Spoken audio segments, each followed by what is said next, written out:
Let's try again. That's better. Okay, let's try that again. Let's get started this evening. Rob, go ahead. You have the mic in your hand. Sure. Before I get officially started, I just want to welcome, we have a new member of our team, Christine Schroed, who is the Director of Labor Relations and Employee Relations in Human Resources. She is a returning member, as was I a few years ago, so welcome, Christine. And I don't know if I reported last time, but Mr. Robichaud is leaving the district tomorrow, is his last day. So he will not be on our team. We hopefully hire a new director of that department, which is benefits and wellness, and that person will assume his position on the bargaining team. So we're very fluid family right now. And remember, we're supposed to check in without all this today. We were challenged. You can. Oh, without looking at the chart. Oh, I can't do it. You can do it. What's my name? No, my name's Robert Tony. I am well. Missing. I'll get it, Kevin. Here we have Dr. Desmore is missing. Mr. Burnside is missing. They're both attending Amy's daughter's induction into the Sports Hall of Fame tonight. I mentioned Mr. Robichaud, but he is no longer on the team, so I wouldn't consider him missing. I have no time constraints, have no elephants, and I hope we make progress tonight. Did I get it right? You did? I think we need to give Christine a break, though. We'll give her a break. So maybe she can do it. Maybe she remembers. Take a look at the back of Kevin's card. No, I'm going totally on memory here. My name is Christine Schroed. I'm doing very well tonight. Glad to be back. I don't have any time constraints. Missing have been noted, and no elephants. Same expectation is to make progress. She was trying to. Okay. Oh, I'm gonna fail that. My name is Kevin Kelpie. I'm doing well. I have no time constraint, no elephants, and expectations to make progress.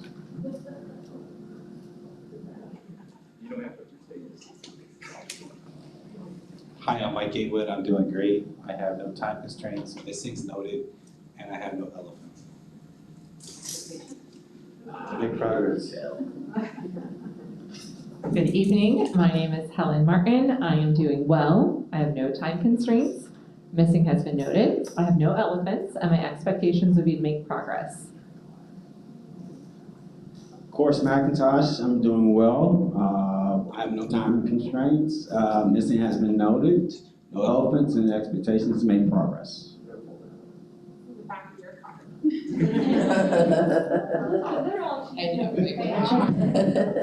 Ann Cole. I am doing well. Missing has been noted. I have no elephants, and hopefully we will make progress.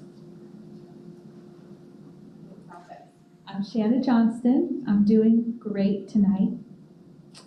Missing has been noted. I have no elephants. I have no time constraints. And my expectation is to make progress. Jessica, you have to do it without looking.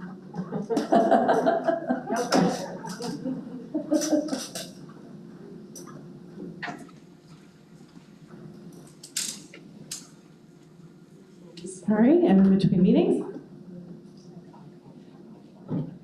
Jessica Duncan, Student Services. I have a 6 o'clock time constraint tonight. I have no elephants. Missing is noted. And good guess, Jessica. I would like to make progress. Excellent. Sure. Hi, good evening. Kurt Bazone, I'm Director of Island Coast FBA. I'm doing fine.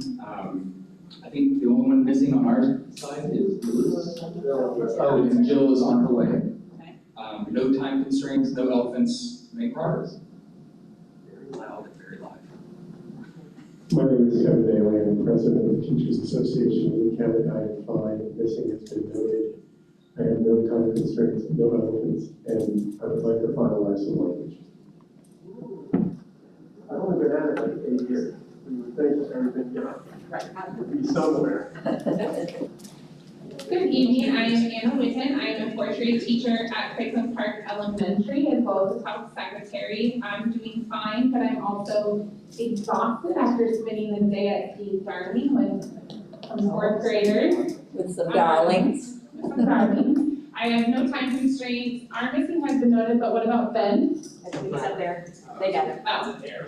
And so missing is noted. My expectation is make progress, and I have no elephants. Good afternoon, my name is Jade Pearson. I am a test coordinator at Caucus High School. I'm also the top treasurer. I'm doing okay. I have no time constraints, no elephants. I don't have memory, so I can't see that far away.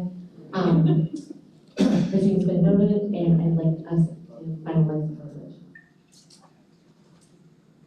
Hello, my name is Amy Johnson. Ooh, that is loud. I am a sixth grade ELA teacher at Mariner Middle School. I am doing well. Missing has already been noted. I have no time constraints, and I'll make progress too. Good evening, my name is Iris Grimaldi. I'm a licensed mental health professional. I am doing well. I have no time constraints. Missing has been noted, no elephants, and my expectation is to make progress. Good afternoon, my name is LaShonda Hutchins Cologne, and I am well today. I am the grade 3 through 5 math coach at Franklin Park Elementary. I'm gonna cheat a little bit. I already wrote it down. I was also, I have no time constraints, missing is noted, no elephants, and I also want to make progress. I am Christina Starrett. I'm the K-5 art teacher at Tortuga Preserve Elementary, doing well. No time constraints, no elephants, and missing is noted, and I would like to finalize some language. I'm Heather Rodriguez-Wibbles. I'm the school counselor at Calusa Middle School. I am tired. I want to make progress. I know who's missing, and I don't have any time constraints again. Good morning, need to look. Mario Dorstal, I'm doing well. Mathematics teacher at Suffolk Myers High School. I have no time constraint. Missing is noted, no elephants, and let's make some progress.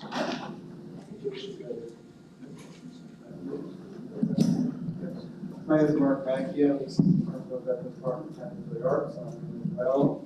This night has been noted. I have no time constraints and expectations to make progress. I'm doing well tonight. We are all here tonight. I do have time constraint. I'll be popping out for a little bit. I don't have any elephants and expectations. I will help you make progress and to finalize the contract. Good. And Ben, would you like to check in before I do? I don't love it. I sure will. I'm Ben. I'm the principal at Bayshore. I'm doing great. I have no time constraints. Missing, I'm off, so that's good. I'm here. No elephants and expectations to make progress. Thank you. And good afternoon. I'm Donna Munsenard. I'm doing well. I have no time constraints today, and my expectation is to help you make your expectations. And yes, Rob. Yeah, just a bit of housekeeping. Today is Thursday. We bargain again on Monday. I'm hoping the minutes can be done before Monday for today, but if they're not, ask for some indulgence from the court. If they're not done for Monday because of the short deadline. Thank you. I see Kerr nodding his head, so it's fine with him. And understandable. All right, the minutes. Any corrections or yes, Kerr. Oh. I forgot I can't move that way. My knee still hurts. I just noticed at the bottom of page 1 under Plan 1, the minimum salary, I don't believe is correct. I think it should have been 51,850 instead of 51,800. It should be 51,850? 850, yes. Right. Amy? So this is just a double check because I don't know. I just know how usually what Kevin says.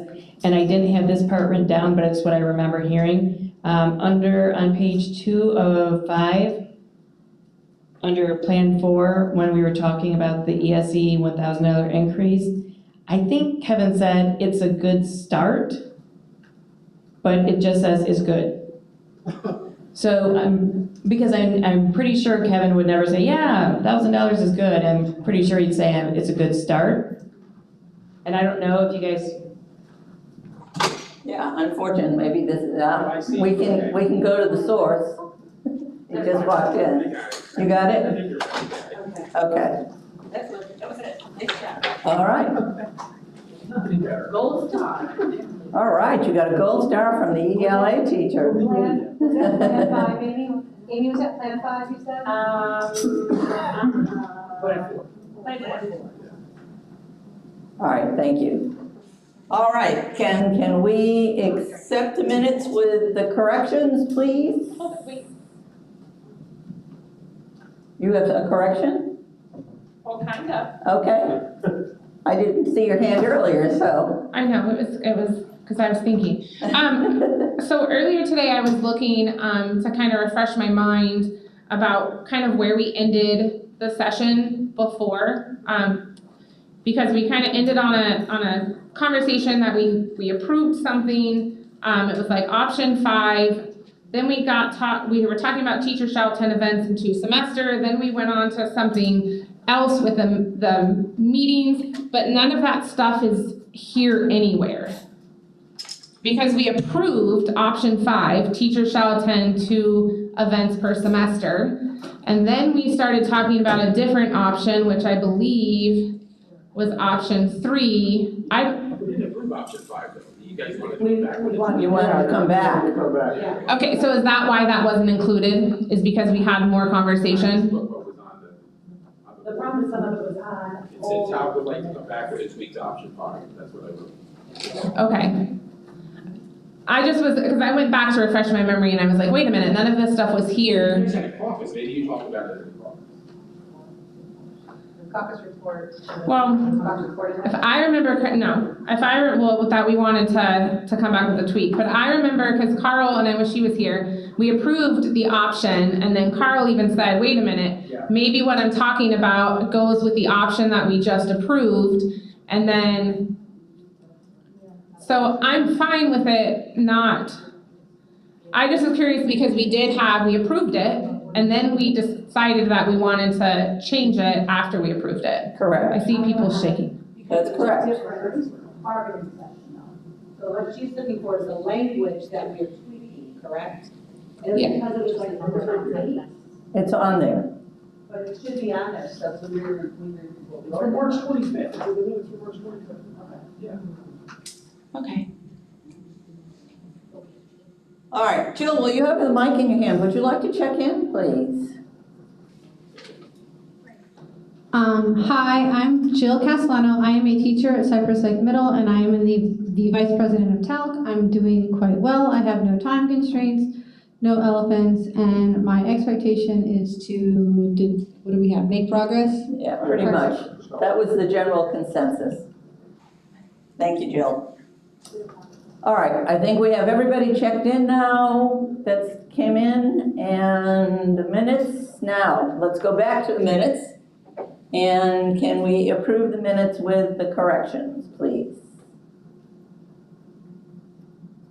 All right, minutes are approved. Now, on your agenda, you have Article 7 and various parts of Article 7. So pick a part you want to start with, or how do you want to proceed with this? In order, right? Want to do order, okay? Or do you want to do option 5? You want to pick up where we left off? Yeah. Okay, do we have the options up there? No. It's over here somewhere on the table. Okay, thanks, Rob.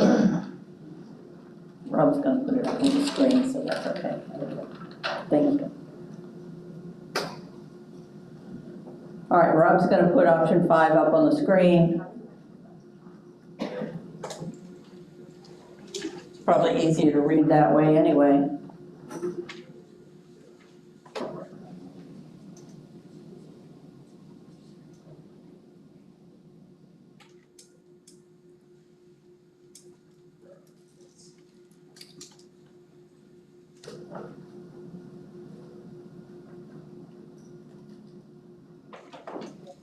Sorry.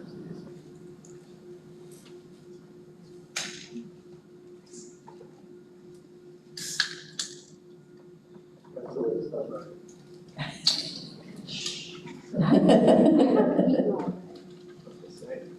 That's not food. Beer is food. I had a professor once argued that the ability to make beer was the only reason civilization started. He made a very compelling argument. It's liquid forever. I haven't really been able to have anything to drink out of all of it. No water. Sorry, I'm just trying to format this. So.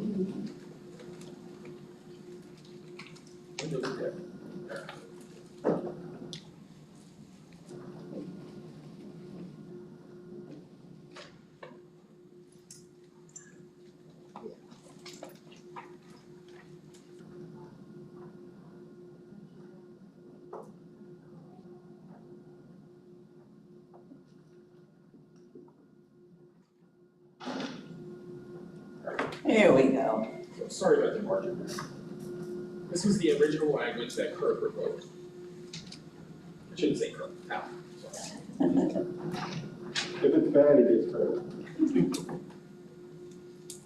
Oh no, it's this. This was 3. That's right, because it went up very well. It's option 3. This is the wrong. No, he put up the wrong one. Try 4.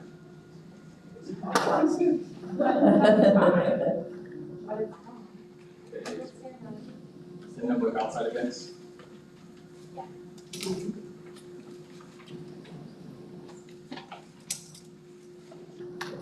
You want to see the secret stuff.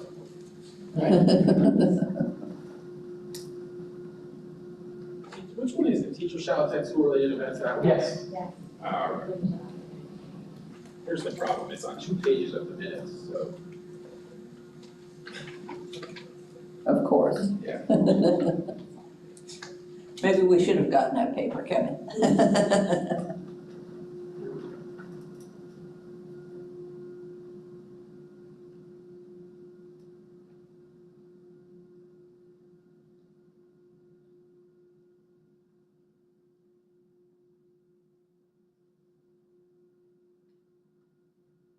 I know it's small, but if I make it bigger, it's going to be on 2 pages. So.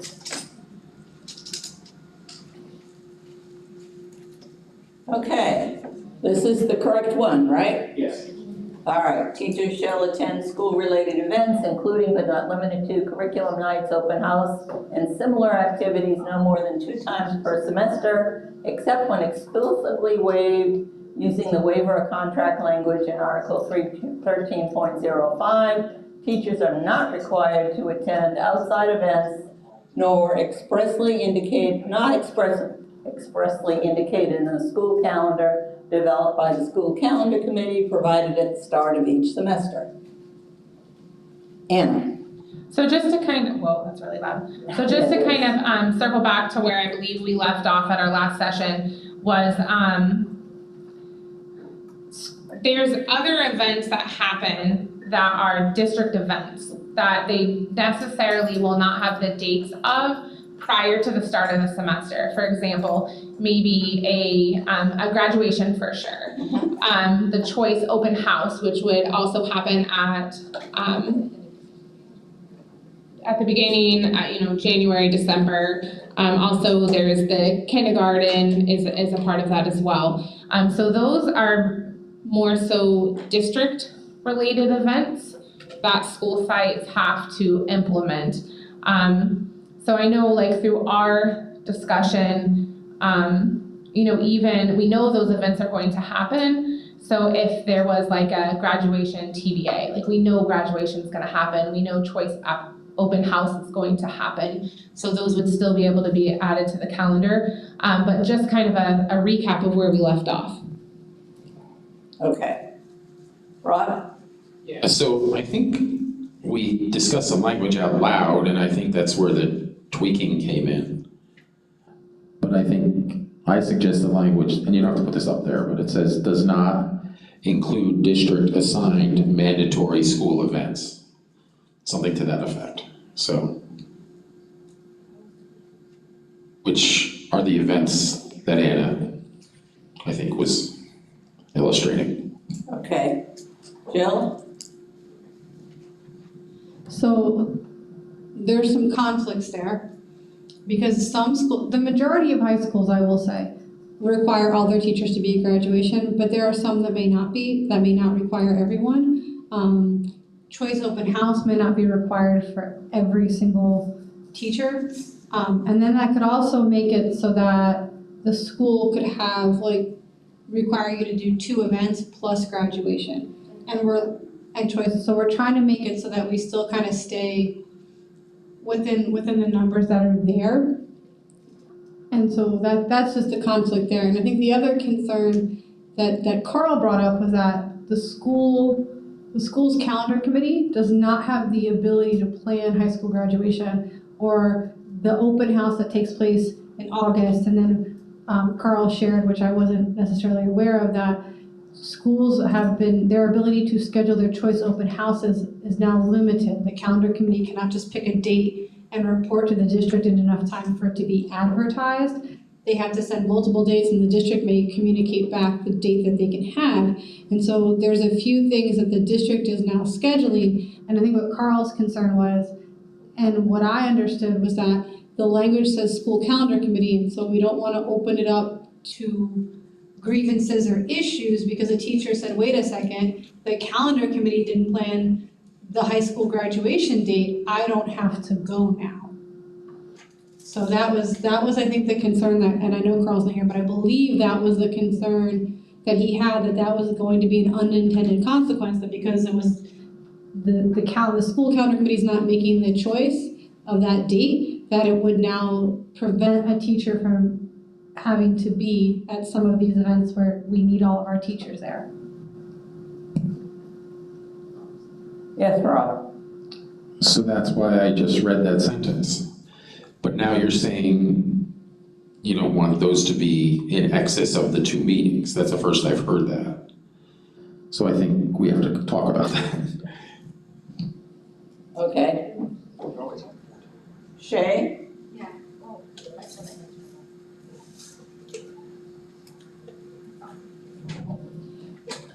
So it's not 2 total, it's 4 total in the year. What we don't want to happen, is to have the 4 built in by the calendar committee and then a principal go and say, well, this is what's district mandated, so now we're adding 3 more. What, that's, yeah, to high school, exactly. Or any school, I mean, because obviously things like open house, choice open house, graduation, those different types of things, we can't control, but we also don't want to add more to our people. Okay. Rob? Well, in some ways I have to defer to the principals on our team, but can someone give me an indication right now how many meetings you're attending? Or events? Yeah, that are required. Kevin? Not that I'm, for this, but from people who tell me things, right? And it's tiered by levels, and please correct me if I'm totally wrong. But everybody usually does a choice open house, that's probably kindergarten, 6th grade, and 9th grade. All of them. Elementary schools typically do a fall festival, sometimes they do a spring festival. Then there is a curriculum night, meet your teacher night, and Anna will take it from here because she has a wealth of examples. So I think the difference comes in between mandatory and voluntary, because some events can be voluntary. You could have a curriculum night where it's like just send one representative from each grade level. Honestly, I think it's happened differently at each school that I've been at.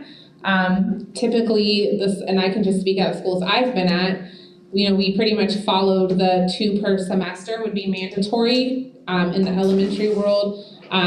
One of those events would be a parent conference night, both in the fall and in the spring. And then there would be an additional event that would be mandatory. Other events happen throughout the school year. They're just not mandatory for the entire staff, with the exception of the open house meet the teacher. However, when I was a kindergarten teacher, that was a little bit different because we also had kindergarten screening that we had to do.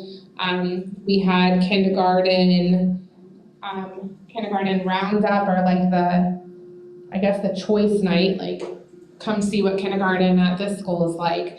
And so that was the expectation of the kindergarten team. And then there was volunteers that would come and help us with that. So from just my experience, definitely we followed the rules of 2 per semester, and then the outside one was the meet the teacher one, so that was a total of 5. I don't know about high school or middle school, if anyone else has information on that, because it's not my world. Thanks, Anna. Go ahead, Rob. And then when you get the mic. This language that Kurt proposed is only talking about mandatory events, correct, Kurt? Because it says shall attend, okay. So voluntary isn't really, I don't think, what we're bargaining. I think when Kevin mentioned those meetings, at least a couple of them would have been on the calendar committee's calendar, right? I mean, yeah. So, I'm not certain, did you guys tweak the language? Just kind of. I can answer. Okay. Go ahead, Heather. Mine was simple, like, at least for middle school that I've experienced, the ones I talked to, we have like awards night by grade level or in your school dance. And then you're looking at, obviously, your choice and your other open houses, so it's like, what, I was counting at 5 so far. 4 or 5 usually. That's 5. Right, we used to do a evening under the stars, but then we had COVID and we never done this since. Unintense. Okay, so middle school saying 4 or 5, Anna said 4 or 5 mandatory events. And Kerr.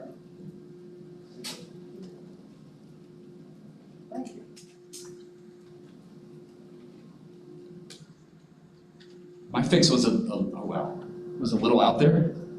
I'm wondering if we could just have what stops principals from putting TBD down in August and May, because you know you're going to require somebody to go to graduation, you know about open house. Let's just put TBD down. And in August, the principal says, listen, I don't have this date yet. It's going to be one of these 2 weekends. I'll let you know as soon as the district gives me the date. Right. Yeah, I don't know what would stop them from doing that, frankly, Kerr. I think that's what Mr. Burnside, that's what Carl mentioned, so, okay, I mean, I think. The intent here isn't for somebody to file a grievance because graduation was. I got you, it wasn't on the calendar. It's to limit the number of outside mandatory things. Yeah, sure. And yeah, it's not set by the school. Anna. And I think too, when we had thrown out this language or created the options, it was more so of like memorializing our practices that we've done in the past. Because I know I have reps all the time, they ask me like, how many events are we allowed to have? And I'm like, well, it's 2 per semester. And like, where in the contract is that? And I'm like, well, it's kind of like the rule of thumb we all do. So this is just putting that in the contract. Okay. Rob? I just wanted to okay. concur. Okay. All right. So do we have an option with language or sort of language? Or do you want to just add to what's up there? Okay.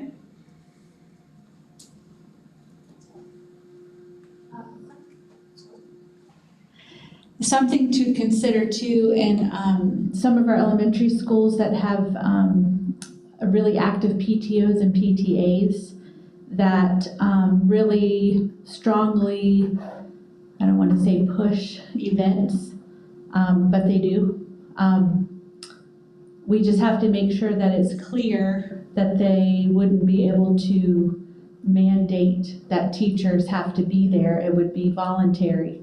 So that would, that would have to be a communication piece because that could be a potential issue.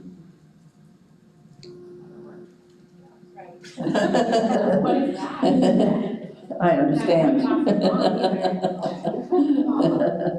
All right, Kevin? Yeah, and thank you for bringing that up. I mean, honestly, this is kind of in reference to what Anna had said. People call, well, where is it in the contract? Well, it's not. Well, what is it? Well, it's traditionally been da-da-da-da-da-da, And so, you're right, the administrators don't schedule graduation, but we all know graduation is, May-ish, right? And so put in there graduation to be determined. And again, it's also that idea that, there should be some limit. I had an email exchange today with a teacher about, yes, there should be some events you as a professional are required to attend beyond hours. There should be. I don't disagree with that. But we need to have the ability to, and again, Mr. Burnside says this often, right? We kind of are negotiating for the bad actors, right? And without contract language, bad actors have the ability to kind of skirt the issue. And so that's kind of the impetus behind this whole thing, and get something down, see if it works, see where the holes are, and come back and fix it if we need to. Okay, so do we have a fix? Well, not that smart. We have what's up there, and that was going to be tweaked when we left here last time. Okay, the district needs to caucus. Okay, we might have something before the caucus. So, Amy, you're gonna throw something out before they caucus? Sure, why not? Okay. All right, so how about adding administrators should add TBD to the calendar for district scheduled events?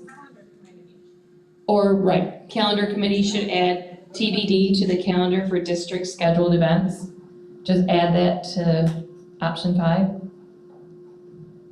Okay. All right, that's a suggestion, yes. And the district has asked to caucus. TALC, do you want to caucus as well? Yeah. Okay, time frame? 10 hours. Can I just add something? Is it all right if Shay adds something real quick? All right. You're not gonna find it? What about just adding, so teachers shall attend school-related events, whether school or district mandated? And then continue with the rest of the language. Yeah. Okay, well, my counterparts over here would like it not to be district mandated, but district scheduled.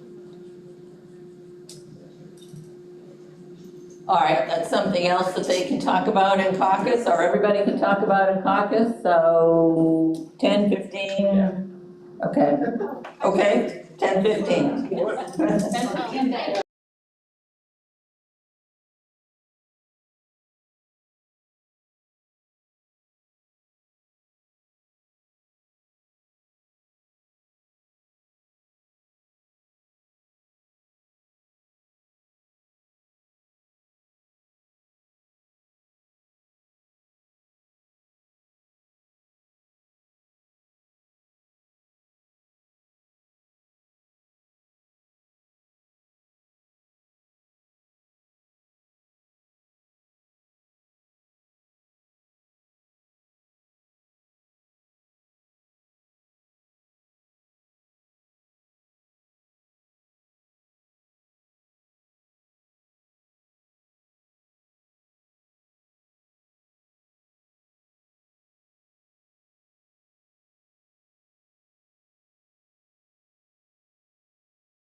Welcome back, everyone. Rob, caucus report? Oh. Who has the mic? There it is. That's okay.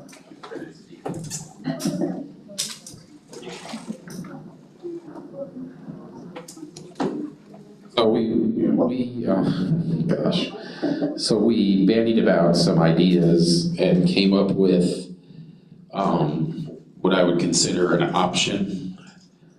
And it's not to replace all of the language of option 5, but we would like to limit the meetings to 2 per semester events, school-related events. Thank you, I keep doing that. Limited to 2, but no more than 3 per semester.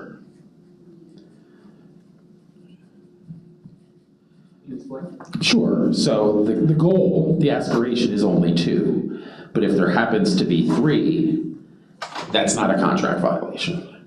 And we're not distinguishing between district events or anything like that. Limit school-related events to 2, but no more than 3. Make every effort to limit to 2, is essentially what we're saying. Limit to two school-related events per semester.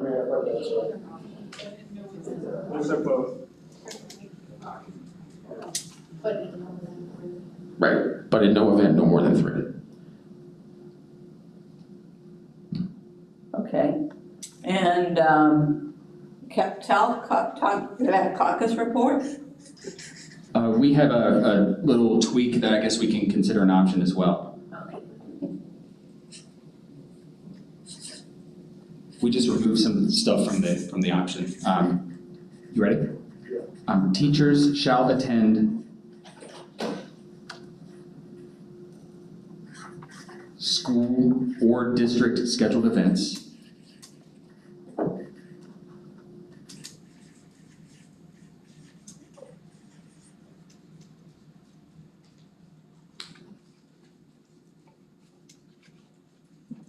no more than twice per semester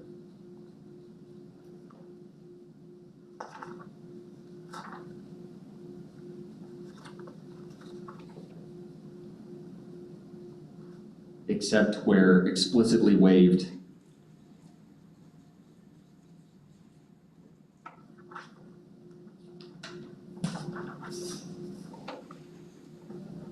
Using the waiver of contract language.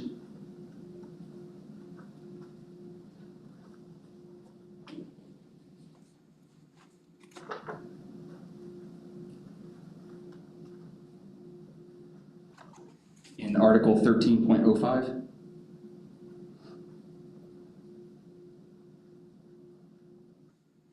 We have one more sentence. 13.05. One more sentence. Yeah, I don't think you'll fit it on there.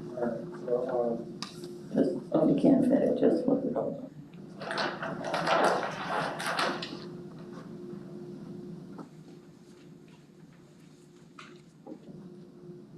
Oh, I'm sorry. Teachers are not required to attend outside events.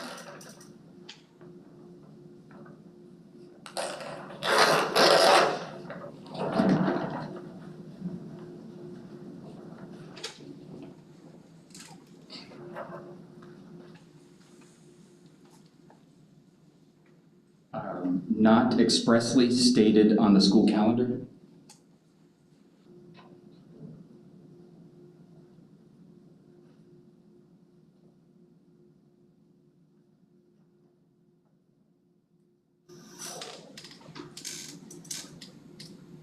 Almost done, I promise. Developed by the school calendar committee.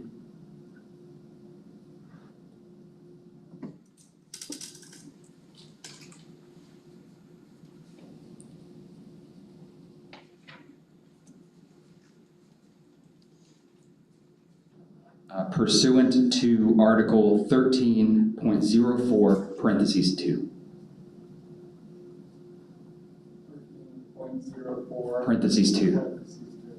I basically struck the including but not limited to, and the given at the beginning of each semester, because as Anna pointed out in our caucus, in Article 1304, it speaks, I'm sorry, in the, 13.04, it speaks to anticipated events. So we felt like it wasn't necessary to actually recreate the wheel in there when it already speaks to those. So we just kind of stripped out some of the fluff.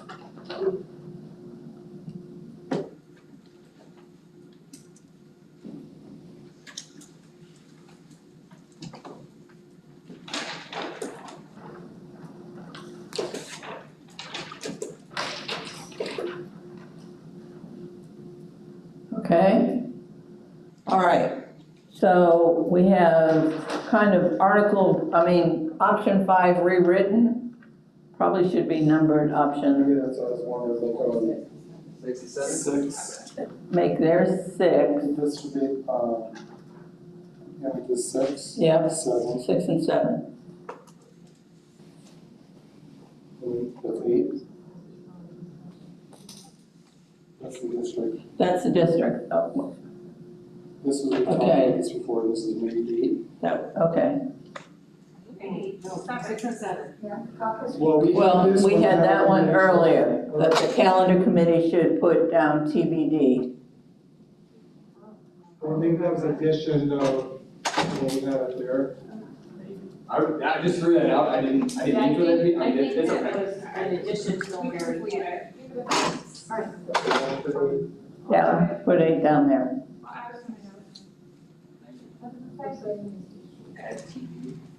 For 6, yeah. It says Calendar calendar, committee should add TBD for district sponsored events.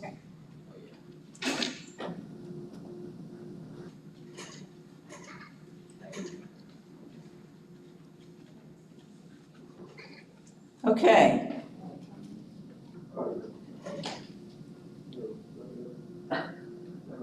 So we now have 8 options, but we're concentrating on 5 through 8 at the moment. Does anybody have any additional options or a straw design? Rob? I do, status quo, That's another option.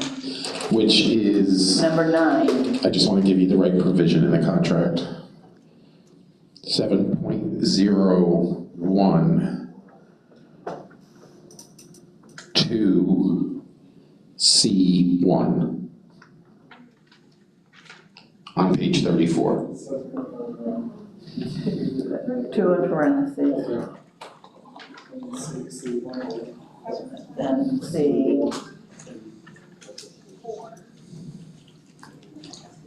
Is that under mandatory attendance? Yeah, it's under work hours and then mandatory attendance.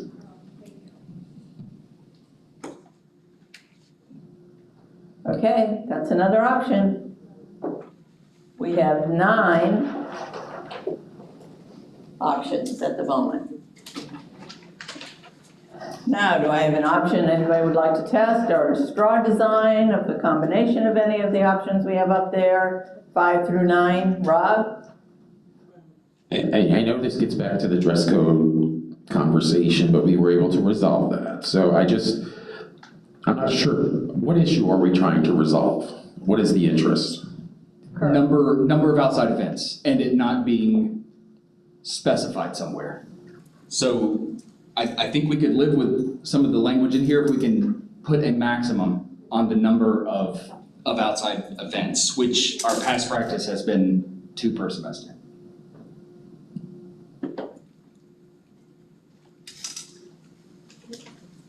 Yes. Well, we did put an option up there, and we created the flexibility for a 3rd meeting in a semester because of the conversation about the district events, district scheduled events. So that's why we came forth from the caucus with that option. Okay, thank you. Anna? So my question to you with your option, caucus option, because you said limit to, and I was kind of in the bathroom, so I apologize, limit events to 2 per semester, but no more than 3. So now are we going, let's talk total of the year. Would the total of the year be 5 or 6? Potentially 6. 3 in the first semester, 3 in the second semester. But Christine wants to. Christine? Yeah, just to clarify, I think the intent of the language proposal was that we would make every effort to limit it to 2 per semester, but in no event shall it be more than 3. And that gives schools who may, I know we were talking about elementary schools, who may have more events, through PTO, PTA, or whatnot, and it gives the schools individually a little bit more flexibility there. Okay, thank you. Anna? So my question would be, why would those events need to be mandatory for the entire instructional staff to attend and not a voluntary? I know quite often we do voluntary events and the majority of the staff still comes, but you have that flexibility of like, I can't make that meeting. So why do they have to be mandatory? Go ahead, you can answer. I don't have an answer other than to say that's why we propose status quo, because we believe those situations are worked out through the professionals in the buildings. Jill? My concern with extending it from potentially what we have now to 6 is that's a I know it doesn't sound like a lot, but that's a decent amount of evening events that we don't get paid for. And unless I checked, our base salary is 50% below the cost of living here. If cost of living is close to $75,000, we're paying people $50,000 a year. A lot of our people are forced to work additional jobs, and maybe 6 days doesn't sound like a lot, but when you're working 2 jobs to just try to keep your head above water, keep a roof over your head and survive, it is a lot. And so again, these are events that we're being required to go to for no additional pay. And that is a frustration of teachers that we are continually being asked to work and do things for no extra pay. But when we come and we want decent raises, it's an issue. We're constantly reminded of, oh, well, we gave you this or we gave you that. We're not getting what we need to survive, which is making it difficult to recruit. Teachers no longer are willing to work for free. And this system of education has thrived on teachers' free labor, and our teachers are pushing back, and they are no longer willing to continue to give the district free work when they cannot afford to survive. And I saw Iris' hand up. I'm going to pass the mic down to her. Rob? And then I'll go after Rob. All right, Iris? And then my concern would be, how do we measure making every effort as well? Okay. Kevin? Sorry. No, it says what it says, make every effort. I mean, we can look up the definition of those words, but it says what it says. I just have to comment. I think he's saying you don't. So under the Fair Labor Standards Act, there's an exemption for teachers from hourly pay. And we didn't make that law, frankly. So I understand Jill's point, but the Department of Labor made that law, or that regulation. So that's why they're not paid hourly for work after hours. We're trying to come up with a compromise to the two. And someone said, well, why would we change what we're currently doing? Well, the contract doesn't say anything about the number. And it seems to have worked okay. So that's why, once again, we propose status quo. Okay. And Kevin? I think for me, some of it, and again, this may not be everywhere, for me, some of it is, and I'm just going to say something that may not be nice, right? Throughout my entire college career, I heard the following sentence from a number of professors. A failure to plan on your part is not an emergency on mine. And so we have these times and places where they will tell teachers next week we can't have planning because we have testing. And I know this isn't this, but this is an example. We can't have planning next week because we have testing. How many testing situations do you get told about a week before? Right?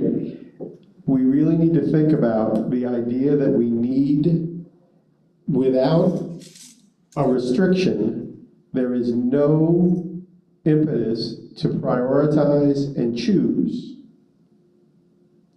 right? And so the idea here as well is maybe we need to start a discussion around the priorities. Which ones are the important ones? Because again, with unlimited, with the ability to schedule unlimited, anything can happen.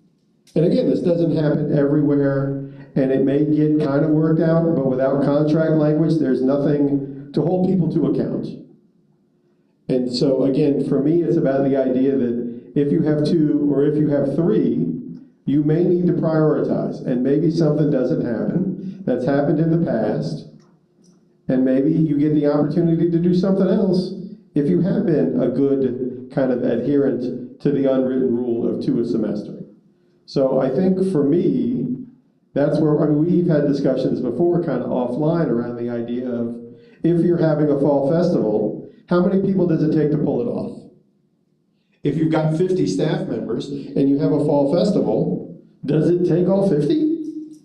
Or does it take 20, right? So therein lies the idea of events. Some events are mandatory and some events are voluntary. And again, I think by referencing the contract waiver process, we really have the ability to sell the idea at the school level, and if 80% of the people agree it's a good thing to do, they can do it. I've said this my whole presidency. If people want to work double time on Friday and they want to waive the contract and 80% of them want to do it, who am I to get in the way?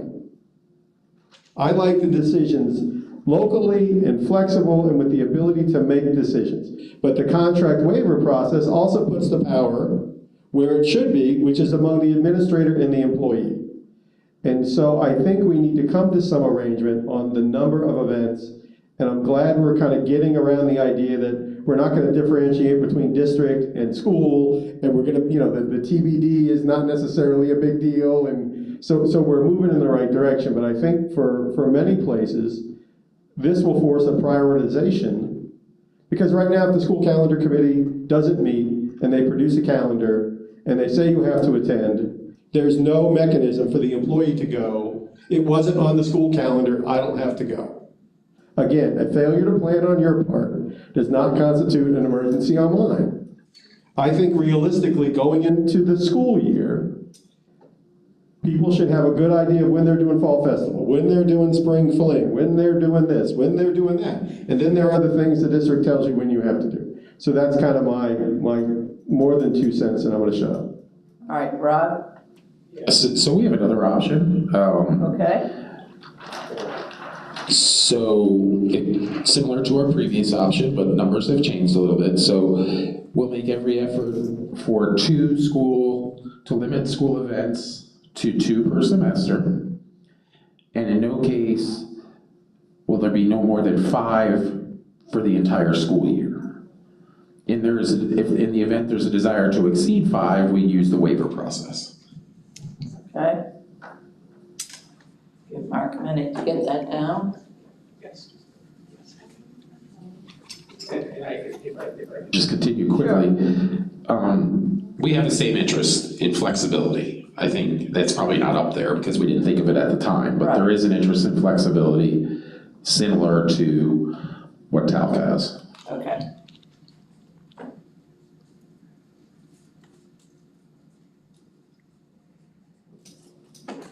You guys have something to say? Okay, well, Anna say something. After Anna, we're gonna take a minute or 2. Okay. All right, let Mark finish. Got it? All right, Anna. I just wanted to make note of the current language.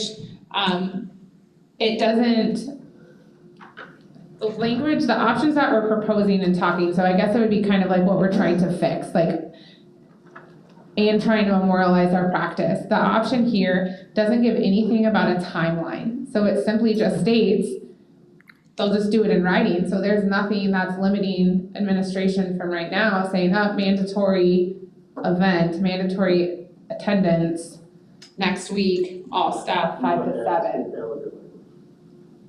So that's kind of like when I look at the status quo language and look at the conversations that we're having, that's an important piece to it, is that these dates, and I think it is the best practice of a lot of schools that they're on the committees, or they're on the calendars with the notice prior to the semester. That's been the practice. But that status quo doesn't have anything with that timeline. So can you read that option 10? Option 10, make every effort to limit school events to 2 per semester, but no more than 5 in a year. Any changes must go through the school waiver process. Would you consider a friendly amendment that it's per the school calendar committee with that semester? Yeah, I just didn't put the prefatory language in there that came from Kerr's original option, so yes. Okay. Yeah, we didn't spend time writing the whole thing. Right.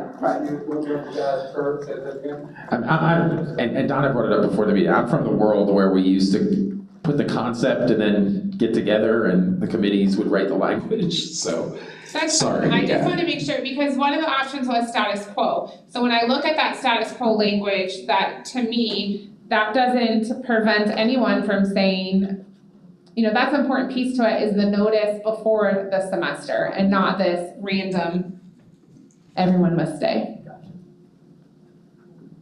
Yeah, since Ron brought it up, we did talk about, we used to have committee of 2 to 4 people that after we came up here with the concepts and decided on a definite direction, that they would write the language, the official formal language, and bring it back to both teams to approve the formal language. So sometimes it sped up the process a little bit, and that's just what he was just talking about now. So for those of you who may not have been on the teams when we used to do that, that's just another process that could happen. So you want a caucus? Yes. Okay. Time? 10? You guys are gonna caucus? You're good. Quick 10, okay. How about 3?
Do you have a report for us?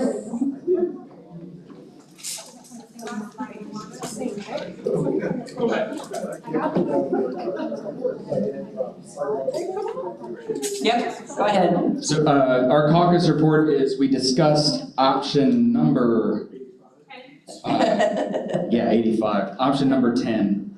I think we could live with 10 if we can do a small little straw design.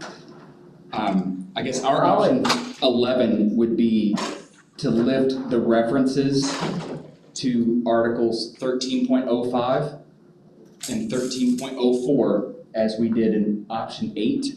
Oh my, would you repeat all of that, please? We would like to lift the references References? to 13.05 and 13.04 parentheses 2. We're not gonna go to sequence order. No, that'd make it too easy. Those were in option 8. We just want to lift those and do a straw design with 10 and 11. So the straw design will actually be this part. And the district's option And 10, yes. Okay. Basically, it's just the reference to the calendar committee and the waiver process, like we had in our option, all nicely spelled out. Okay, so you want option 10. Wait a minute, he hasn't finished writing that yet. So lift references to 13.05 And- 13.04.2. Yep. From option 8. In option 8. Yep. Plus option 10.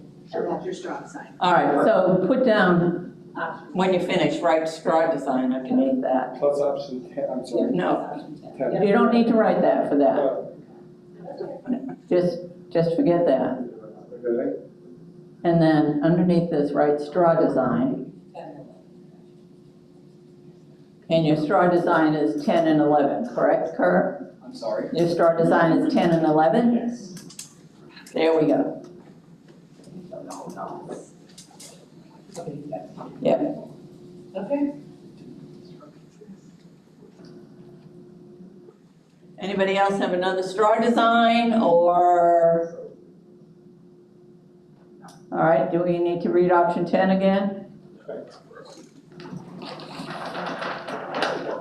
10, make every effort to limit school events to 2 per semester, but no more than 5 in a year. Any change must go through the school waiver process. And 11 is lift references to 13.05, 13.04, parentheses 2 from option 8. If there's no other straw designs, anybody want to test this? Sure. All right, can we test straw design 10 and 11? Christy, I love it. I can live with it. I have a problem. Okay. It all comes back quickly. All right, we're good. All right, thank you. Circle the straw design. Yep. Put Article 7 option. Article 7 options at the title. Okay.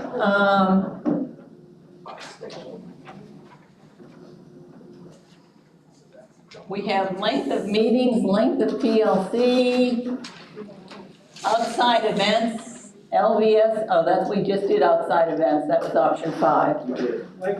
LVS meetings and length of student day. So length of meetings, you said, Rod?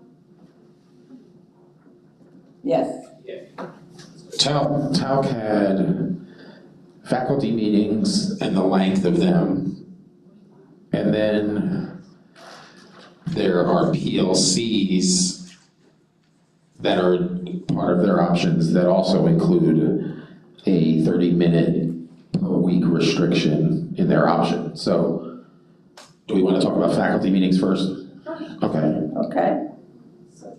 And who's I hate to be positional, but we need to talk about them being only 45 minutes in duration. And it says limited to 2 per month, scheduled in advance. However, the instructional leadership team may call additional meetings. Faculty meetings or in-service trainings may not be more than 45 minutes in duration. So I think and I'll turn to the principals and the educators on our team, I'm not sure that that restriction can be strictly adhered to. Okay.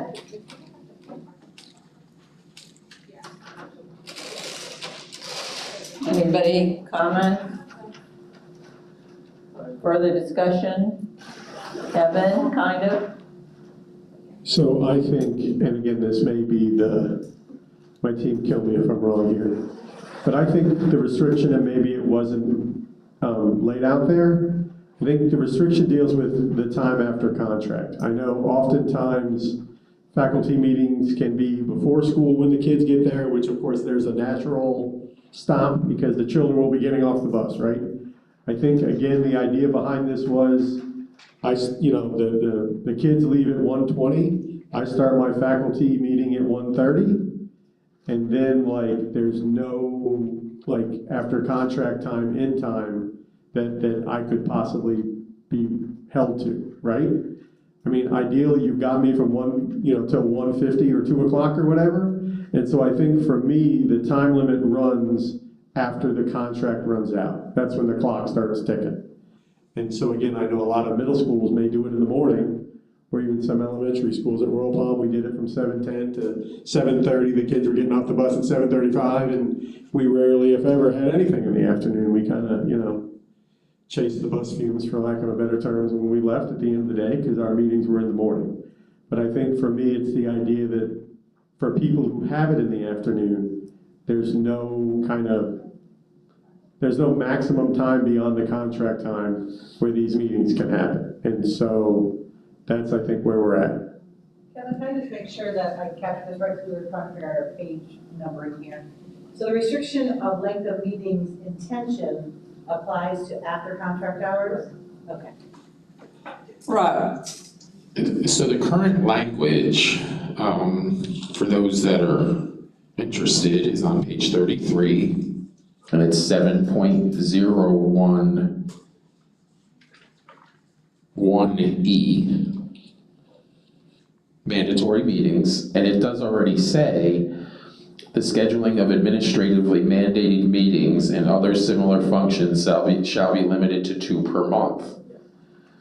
A faculty meeting is an example of an administratively mandated meeting, and then we give an example of something that's not.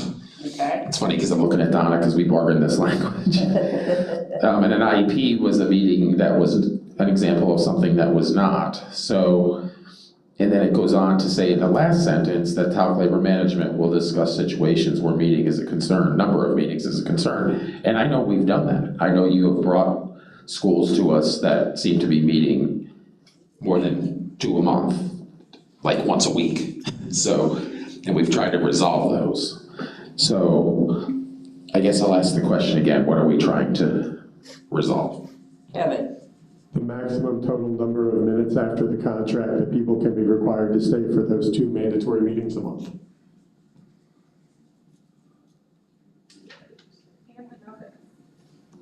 And send the notice. Rob. So, and I think you pointed this out, it was not included in there that these would be after hours, right? No, it wasn't included in the option. Not in the original outcome. Okay. But that was the intent, that was my oversight. Go ahead. So just let me get this straight in my mind. So what you're saying is 2 per month could be before school or after school, and the total length of those meetings, one meeting can't be more than 45 minutes? No. Oh. Go ahead, Kevin. So if, like at Royal Palm, we had 2 per month, and I'm gonna say we had that because we followed the contract, we had 2 per month, we met every month twice, perfect, right? So we met from 7:05 to 7:30, right? We only ever did, because we had a hard stop, again, the kids were getting off the bus, so we had a hard stop. So the morning meeting schools always have a hard stop because kids come. It's the afternoon meeting schools where after the kids have left, you start meeting. There's no automatic stop. The only automatic stop is the end of contract.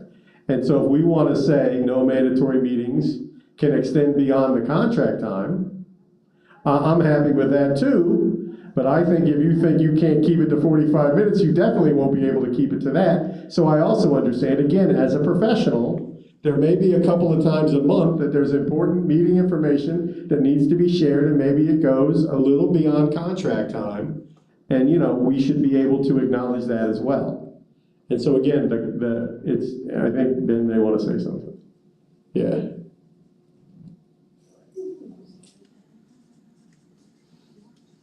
Ben?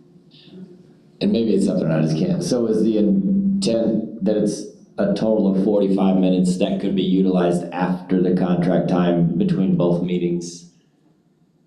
Like a total of 45 minutes? 25 on one, 20 on the other? Jill says sure. Okay.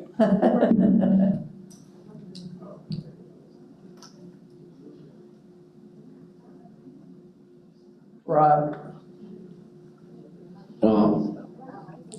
I'm not sure I didn't write it, so I don't know the intent, but the last sentence says faculty meetings or in-service trainings may not be more than 45 minutes in duration. It doesn't say total duration. It says I would read that as each meeting. So Jill saying yes, I think changed the way that was written. All right, do we have an answer over there, Kerr? We're bargaining, so we can edit this language as, you know, here on the fly. This was more of a starting point.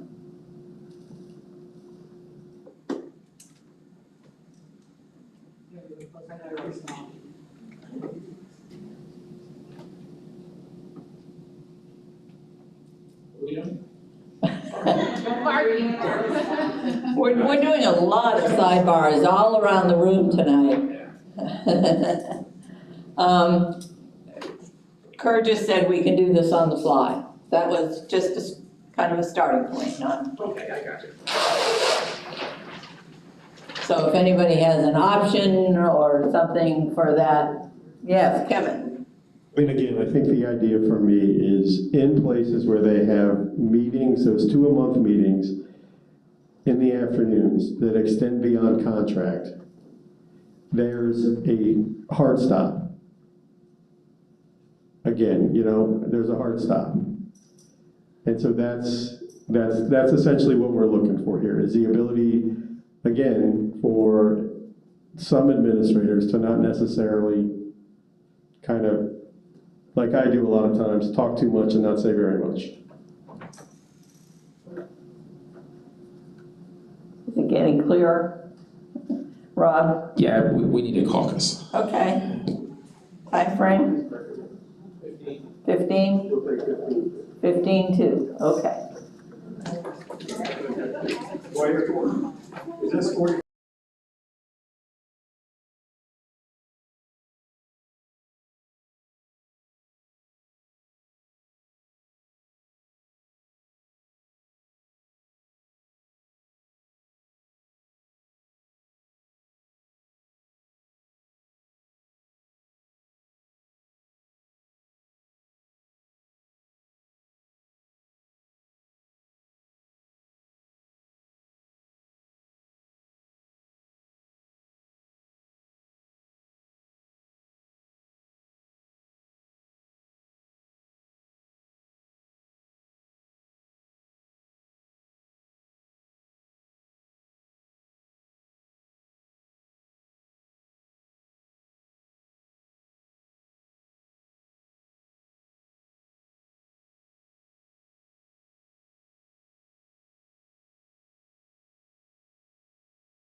District. Yeah, that's true. Okay, So, looking at the current language, we would just add a sentence.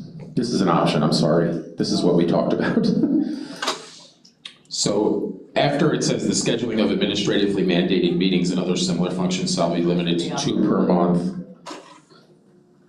A faculty meeting is an example of an administratively mandated meeting. We would then add afternoon or PM faculty meetings should not extend more than 45 minutes past the contract day.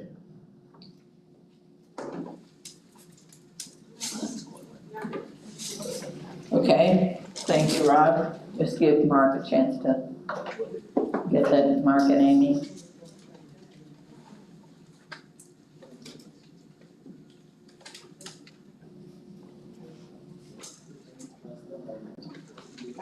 Contract day, yeah. Okay, go ahead, Kirk. So we discussed the option, a couple of different iterations of it, and uncovered a host of unintended consequences. So we have an option, I guess this would be option 3, and it would be status quo, or whatever the number is. Well, option 1 is the one that we've been talking about that you did not write down, so. Okay. So this one would be 2, and then the other one, next one would be 3. Unintentional consequences? Unintended. Unintended.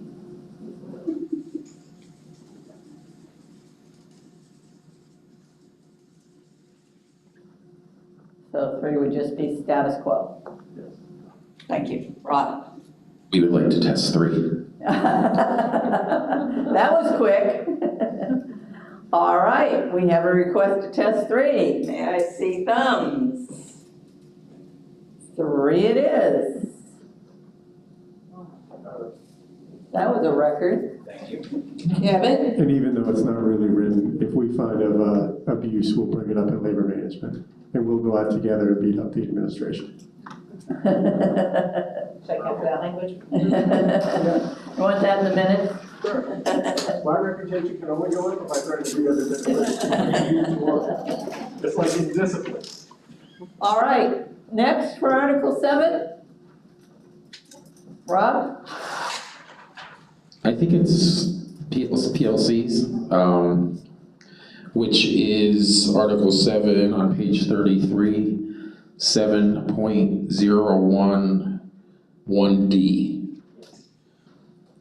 So Kurt provided the language, which is number 4, option 4, I think, of that original group of options. And there's a limitation in there of 30 minutes. That's quite restrictive to our admins on the team, and would like to talk a little bit about that. Okay. Kurt? I'd like to make an edit to my option to change the 30 minutes to shall last the length of a planning period. Okay, so. In our discussion on our team, we learned that every school does it a little differently. And some PLCs are 50 minutes, some are 40 minutes, some say 30 is not enough time to do PLCs, so we thought that we could standardize it by making it the length of the planning period. So, Donna? Yeah. This is Dr. Martin's area of expertise, so not to steal her thunder, but she told us that to benefit from a PLC, the studies, the information, the data shows that they should be between 40 and 60 minutes. So I appreciate Kerr's amendment. Okay. So planning periods, he said some are 40, some are 50, that would make the cut. Right. So.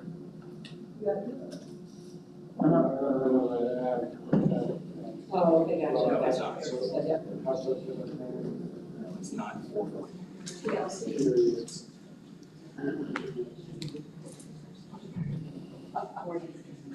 Yes.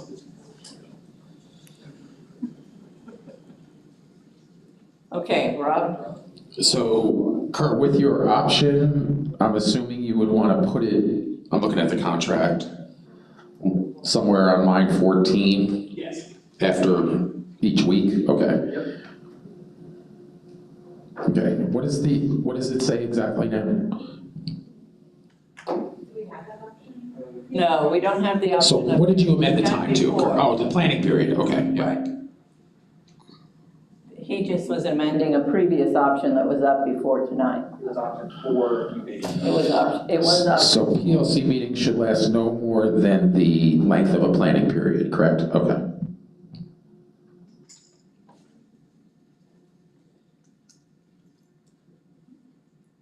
So this, right, that's an addition, and an edit for option 4, correct?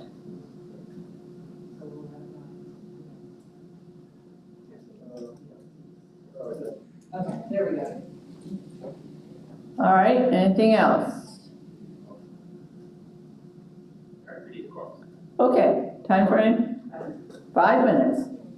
All right, ooh. That was from the requester. I don't think we will cause. Okay.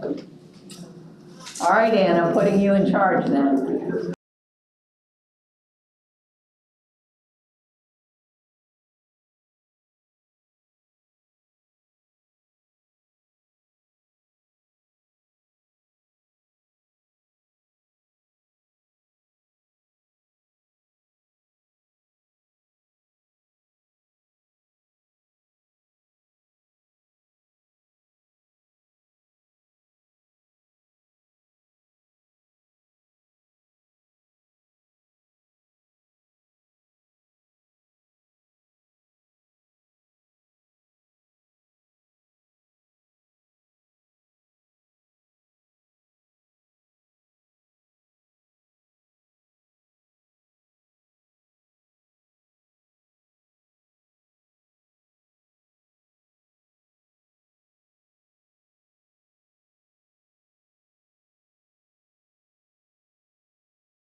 report. Thank you. So we, unintended consequences, I guess, of an option. So we have some schools that, especially at middle school level, that do 60-minute PLCs in the morning after contract time, but that's because they have the time in middle schools to do it. So, I'm sorry, during contract time, I misspoke, totally. So we would like to craft an option that says PLC shall be the length of a planning period, but no longer than 60 minutes. All right, let Mark get that down. I see hands going up.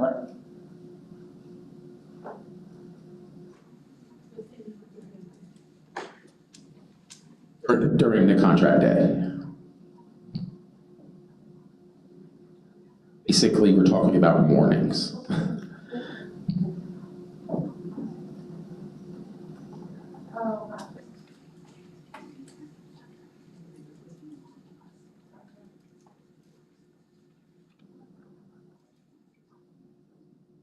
Okay, Kevin. I guess I'm shocked to know that anywhere there's enough time to have a 60-minute PLC. And secondarily, aren't we moving towards middle school 7-period day, which would dictate a 47-minute period, which may make this moot? And secondly, are teachers in that position still getting their 300 minutes a week of planning? Yes. Anna.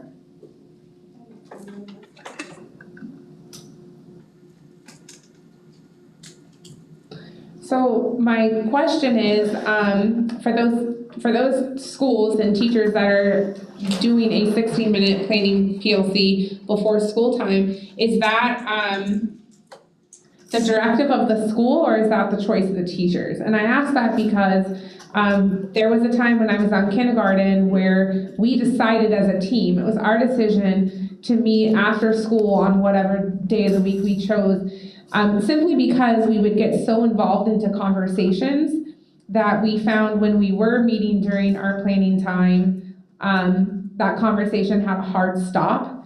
And so it was our own choice of our own team to meet, and we just knew that was our choice though. Right. And so thinking of contract language, I just would like a little bit more context about those school sites. Is it's the directive that this is your PLC time, you're doing it for 60 minutes, or is it the choice of the teachers?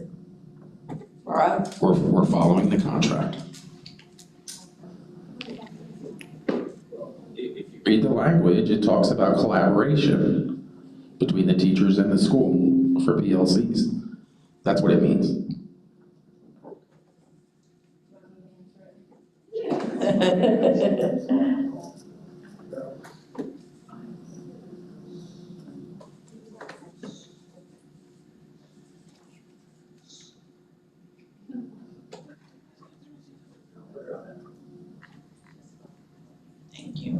So the answer is that it is a directive, yes. But part of the issue is that, especially with our ELA department, right, with the new benchmarks that came in the math department, they asked for district staff to come and do training with them and work with them, right? It's really hard to get that done in a 46-minute time frame. So if they have that hour, it gives them just that flexibility of 10 more minutes, 15 more minutes to get through that, right? So it is an hour, and they use it.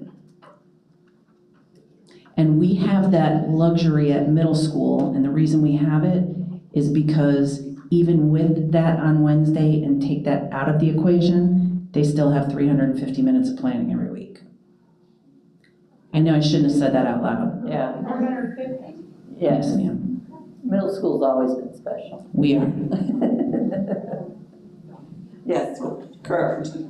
I'm sorry if I jumped in. Dr. Cole, I'm just curious with the training that comes down, is that asked for by the PLC teams? Are they asking for the district folks to come in and do the trainings and things? Or? They are, because it was new, they had new benchmarks. So they were like, if we could have somebody come in, right? And so if the department head asks for that, we try to work that out with the district. Understood. Thank you for the comment. I really appreciate it. All right, Shay, did you have your hand up? I'll go after Shay. Okay.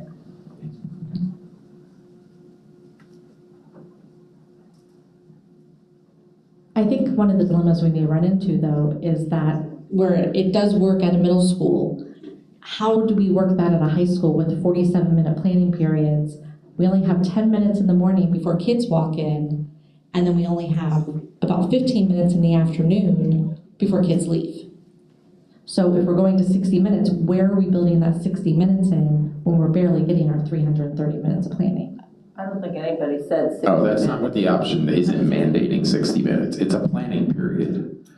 But it can't be more than 60 minutes. Okay.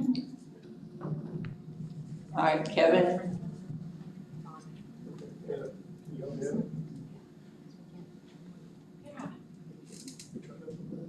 Jill hasn't eaten, so we try not to put it in front of her face, because I don't want her. Anyway, so for me, part of this is also falls to who's driving the meeting, okay? So these are teacher-driven meetings. And so part of my question as well is, so let's say we do this, right? And I'm meeting with my PLC team, and today, we're able to get it done in 30 minutes instead of 47. Are we required to hang out for 47? I mean, and again, this is something that I don't think is addressed, and I think the answer is no. And the same thing I think with this, because I mean, the district staff can't be coming every week to do training on the ELA benchmarks. I mean, it was probably heavy in the end. They learned what they needed to learn, and now they're not coming. And there may be benchmarks next year that get rolled out that other people have to be trained on. So I think it's also imperative that we talk about the idea that this is the teacher's time, and if they're done early, they can't be mandated to stay, because I know oftentimes the only time the teacher can go to the bathroom is during lunch and during PLC or planning, you know, whatever it is that day. So I think I just need some reassurance that it's the idea that the teachers control it, and if they happen to get done early, they can get done early. And I don't think that as well has ever, it may have been implied, but it's never been like said, like it's yours, and if you get done early, you can go make copies or go to the bathroom. Anybody?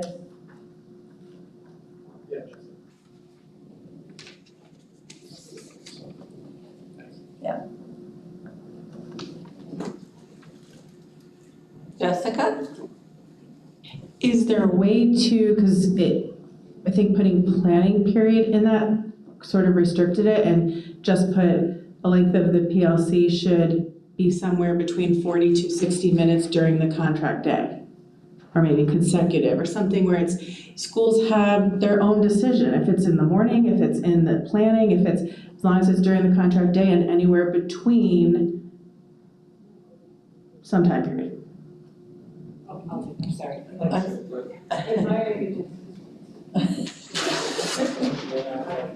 Do you want it as an option? Sure, okay.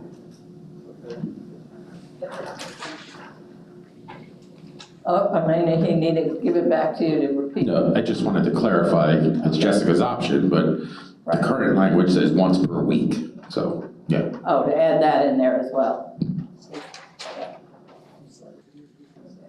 He needs to repeat it. 40 to 60 minutes.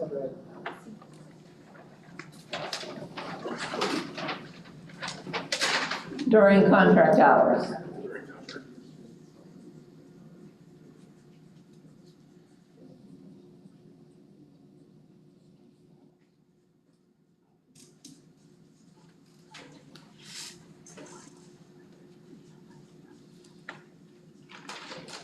Okay, anybody else?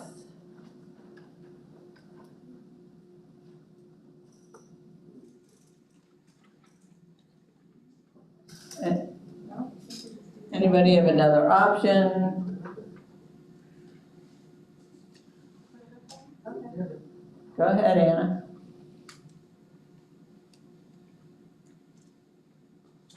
I'd like to put an option up of status quo.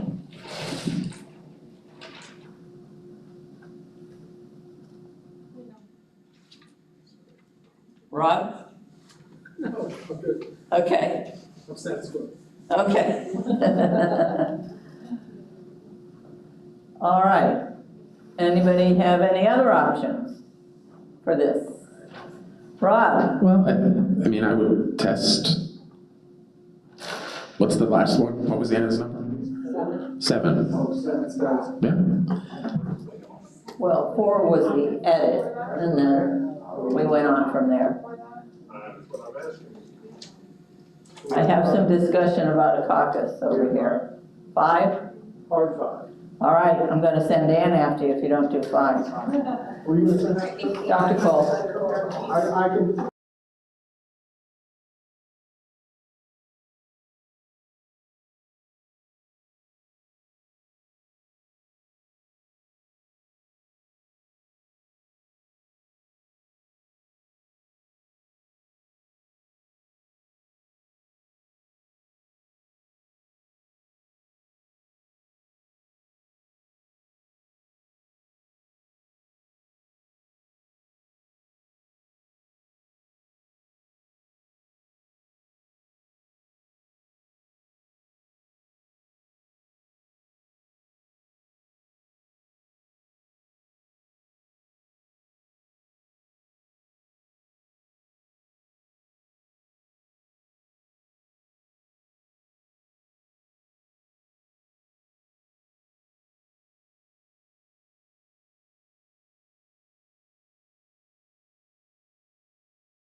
Kerr? Do I have enough room at the bottom of this for Caucus Report 5 or no? I think so. Can you squeeze our 6 options? Amy can do that. It may go to a circle around the paper, but. Okay, this is the Caucus of March. I don't have any other options, I'm just messing with you. Oh, okay.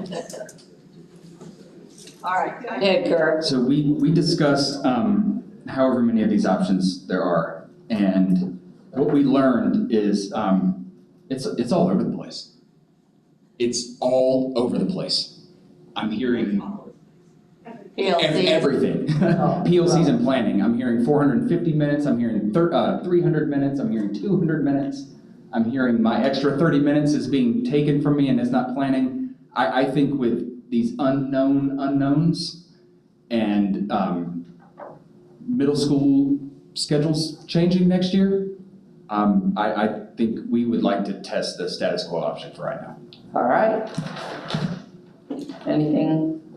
All right, let's test status quo.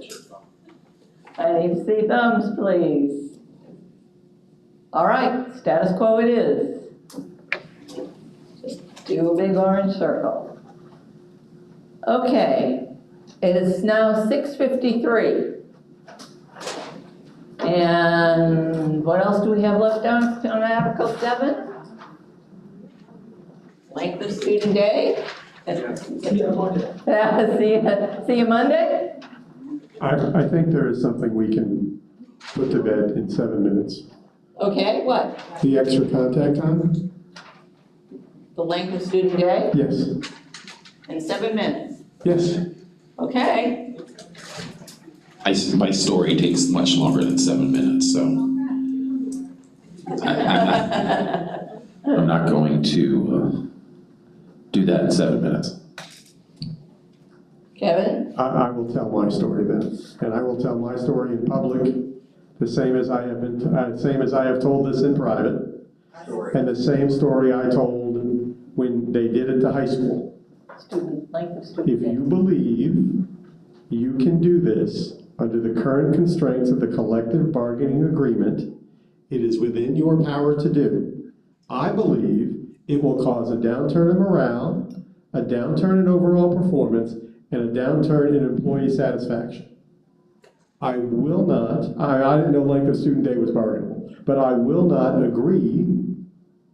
If you think you can do it, you have the right to do that. I have always said that about things. I do not challenge things that are management's right, and this is a management right. So if you think you can do it under the constraints of the CBA, please feel free. This is another opportunity for the district to say, yeah, we were at the bargaining table and the union said it was a great idea.